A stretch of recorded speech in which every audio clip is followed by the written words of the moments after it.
Go back north. That's what Sheriff Paxton Dale spits, right before they burn your world to the ground. That was my welcome to Eden Springs, Georgia. Nothing but a battered pickup, a deed with my name, and a whole lot of air thick with promises nobody wanted to keep. Folks around here watched me, a black woman with city hands and a farmer's stubbornness, take hold of the hope-filled land as if I was about to plant dynamite, not okra. I could feel it in every sideways look, every mutter through the pines, every time Rick Fields, my nearest neighbor, spat his tobacco in the dirt and glared like I trespassed just by breathing the same air. You know what I mean? Yeah, that happened. By the end of my first month, I'd learned Eden Springs didn't need crosses burning in yards to send a message silence, and a closed door did just fine.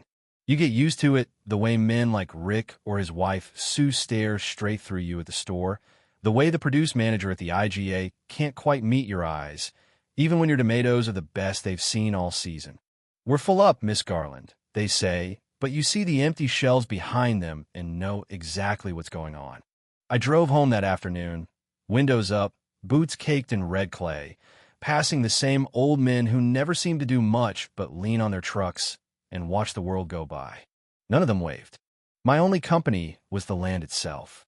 20 acres of old Georgia clay, haunted by drought and old secrets.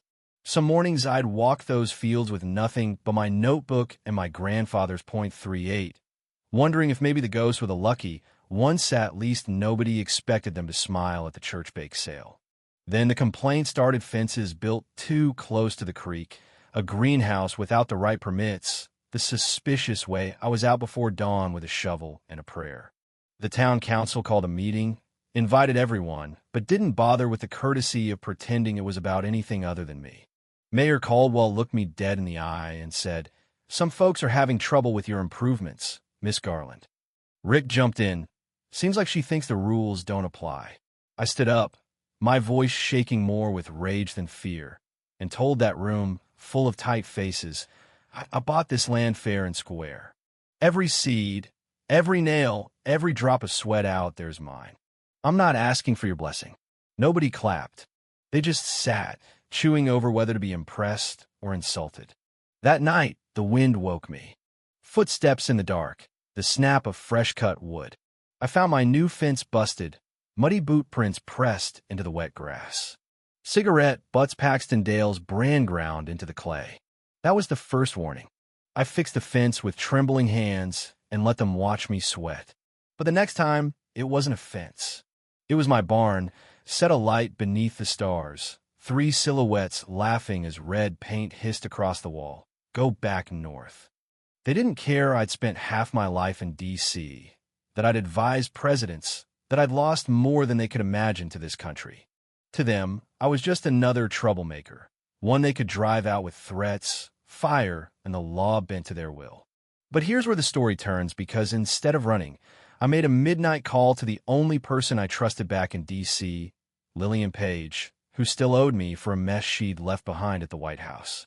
I told her what they did: burn my barn, shot my calves, painted that slur where the sun would see it every morning.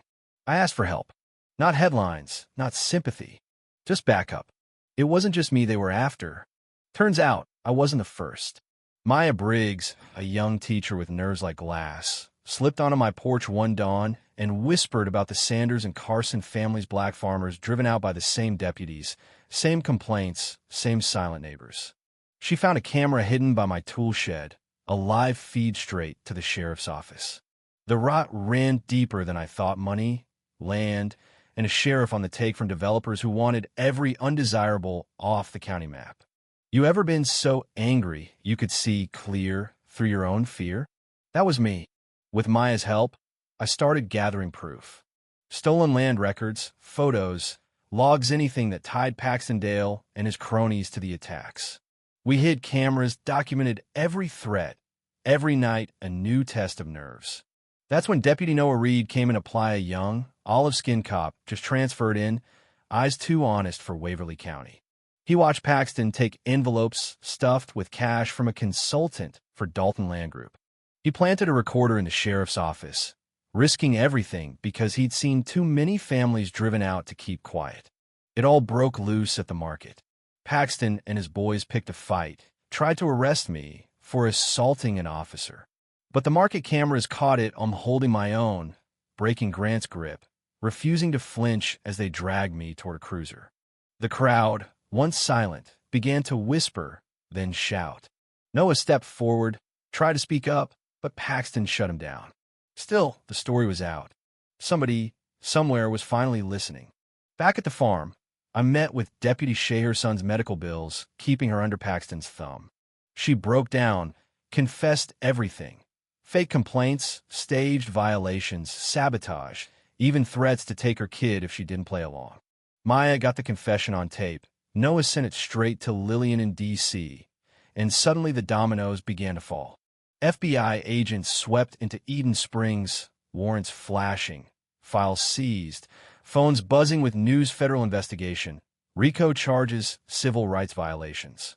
Paxton tried to run, gun in hand, but I was faster. I called him out on my own porch, voice ringing like a bell. Sheriff Dale, you always said the law was for everyone. Let's see if you mean it. Cuffs snapped shut. The old order broke. News vans flooded the town. Reporters hungry for a soundbite. Some calling me a hero, others blaming me for stirring up trouble. At the courthouse, with the world watching, Paxton's deputies turned on him, confessions flying, secret deals exposed. The trial became a reckoning. Farmers testified.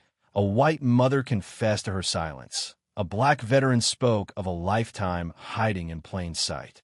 The jury listened. The verdict guilty on all counts landed like thunder in the courtroom. But justice is never neat. The threats kept coming, letters in the mailbox, windows smashed, rumors of lawsuits from the Hamilton and Royce families.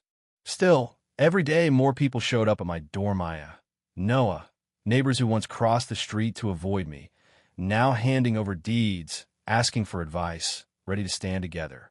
We built the Hopefield Initiative Legal Workshops, community farming, a safe place for anyone driven out by hate. We were tired of losing alone. 6 months after the trial, Hopefield was alive with new voices, new roots. The barn, rebuilt by a patchwork of hands, black, white, young, old, stood taller than before, ringed by laughter and music. The first harvest festival brought families from across the state. I stood before the crowd, holding my mother's photo, my voice trembling but proud. This land belongs to all who will stand for it. I'm donating 1/4 of these acres to any family in need, black or white, willing to work together. Hate doesn't own this soil. We do. They say a single voice can't change a thing. I say watch what happens when one person refuses to be quiet. From the White House to Eden Springs, the ripples spread, new policies, old secrets dragged into the sun. But the real victory was here, in these fields, in the faces of children planting seeds, in neighbors shaking hands where fences once stood. Hopefield, at last, was more than a place. It was a promise rooted, rising, and unbreakable. So, what would you fight for if the world tried to take everything from you? Drop your story in the comments. If this journey moved you, don't forget to like, share, and subscribe, because every voice matters, and together, maybe, just maybe, we can turn buried pain into hope, and hope into real, lasting change.